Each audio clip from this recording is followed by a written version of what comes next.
Frères et sœurs, je vous disais au début de cette Eucharistie que c'est aussi aujourd'hui le dimanche de la parole.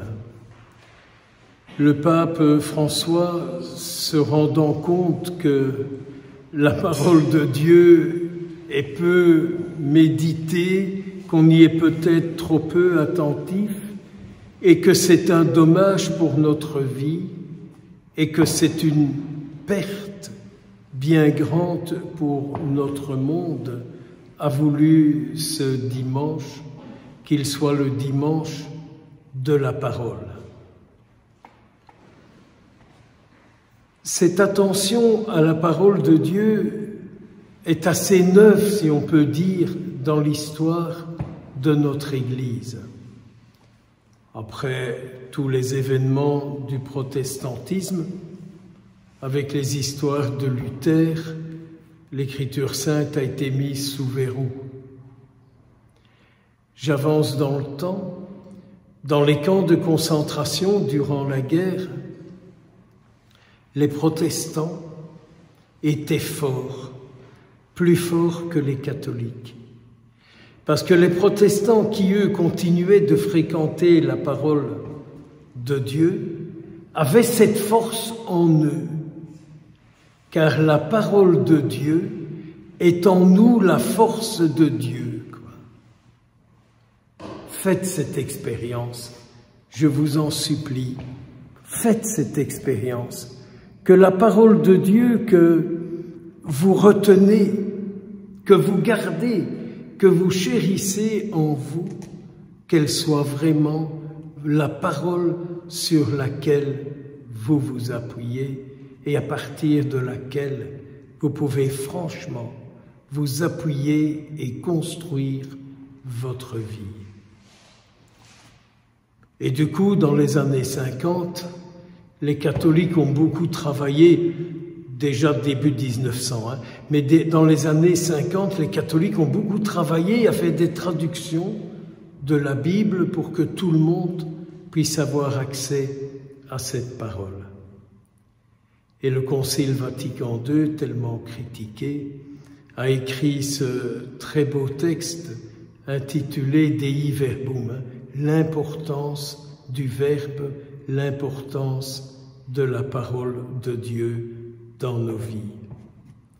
Et quand on respecte la liturgie, on voit que toute la célébration de tous les sacrements partent toujours de la parole de Dieu. Quand on chante la parole de Dieu, quand on la chante, que ce soit en français ou sous les mélodies grégoriennes, c'est une parole qui produit son œuvre en ceux qui la chantent. Je n'ai rien contre les petits chants chantés aujourd'hui ou gueulés, mais ils n'ont pas le même impact. Alors vous le savez bien comme moi, nos vies se sont construites sur des paroles qu'on nous a adressées. Vous le savez comme moi. Je suis ce que je suis, dû aux paroles qu'on m'a dites. Car à travers les paroles qu'on a prononcées sur moi, on m'a imposé un type de vie, une manière de vivre, une manière de penser, une manière d'agir. Et vous savez aussi, comme moi, que ce sont bien souvent toutes ces paroles qu'on a prononcées sur nous dans tous les sens, qui parfois aujourd'hui nous font encore terriblement souffrir. D'ailleurs, si vous allez voir un psy, il vous dira, mais qu'est-ce que vous vivez, qu'est-ce que vous ressentez? Mais qui est-ce qui vous a dit ça? Et à quelle partie de votre corps ça vous a touché? Et ratati et ratata, je ne rentre pas là-dedans. Mais la parole de Dieu, c'est la parole de celui qui construit ses enfants. Or, si j'ai bien compris, nous sommes ici rassemblés ce que nous sommes. Nous sommes les enfants de Dieu et nous sommes venus l'écouter pour découvrir ce qu'il a à nous dire. Et regardez un peu la beauté de cette page d'Évangile qui nous fait prendre conscience de la force de cette parole.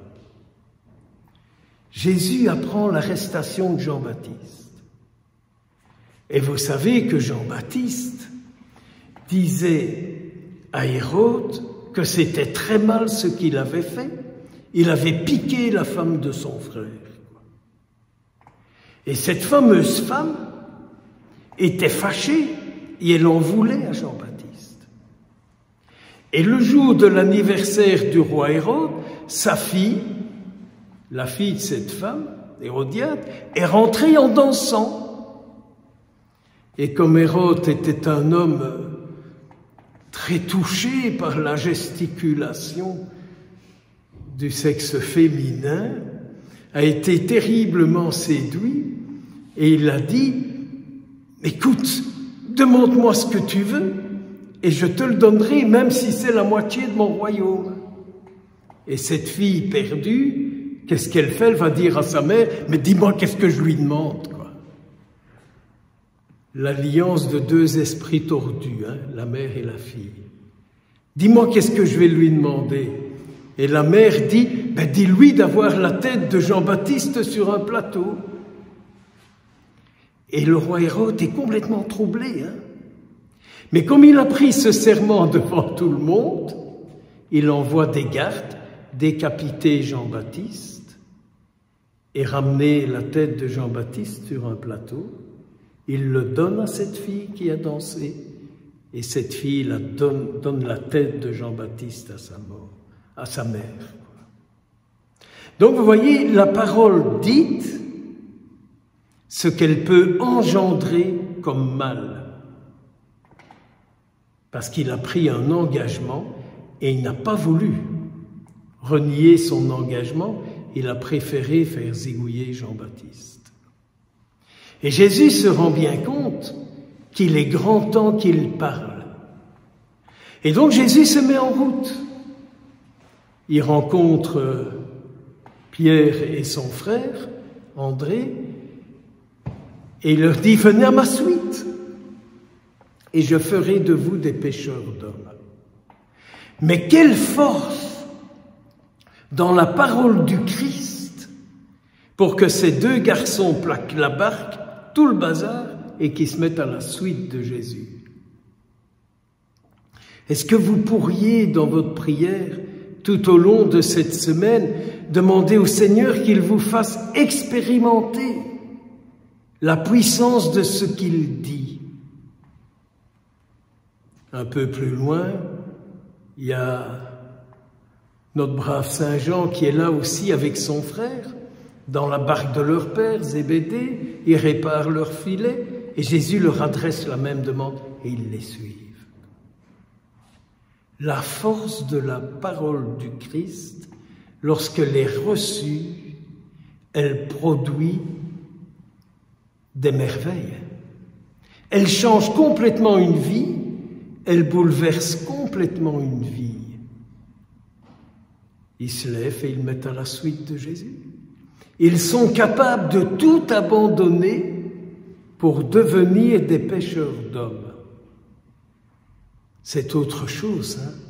Jésus ne leur a pas dit « Venez à ma suite, vous gagnerez bien votre vie, vous serez bien vus de tout le monde, vous aurez une belle situation, vous serez pleinement heureux. » Jésus leur a dit « Venez à ma suite, et voilà ce que je ferai de vous pour l'éternité. » Pour l'éternité. Pour l'éternité. Alors vous comprenez que si nous étions des hommes, des femmes qui fréquentons plus cette parole, nous serions habités par l'auteur de cette parole. Car quand je retiens la parole de Jésus, c'est Jésus qui habite mon âme, c'est Jésus qui habite mon corps, c'est Jésus qui habite mes pensées, c'est Jésus qui habite ma vie. Dites-moi un petit coup là. Il ne vaut pas mieux être habité par la parole du Christ que par toutes les autres paroles qu'on entend, si bonnes, si gentilles, si compatissantes puissent-elles être, qu'on se demande parfois si elles sont sincères et vraies. N'est-ce pas aujourd'hui que nous pourrions dire au Seigneur, finalement, je ne désire ne retenir aucune parole qui ne vient pas de toi. Ah, mes frères et mes sœurs, demandez cette grâce pour moi, car plus je retiendrai la parole du Christ, plus ce sera lui qui me fera vivre, parler et agir. J'en ai terriblement envie pour moi, je le désire avec force pour vous tous, et je l'espère pour l'Église de tout mon cœur. Car l'Église n'est pas une bande de copains où tout le monde se lèche et s'embrasse, mais l'Église est le corps du Christ, dans toute sa puissance. Au nom du Père, du Fils et du Saint-Esprit. Amen.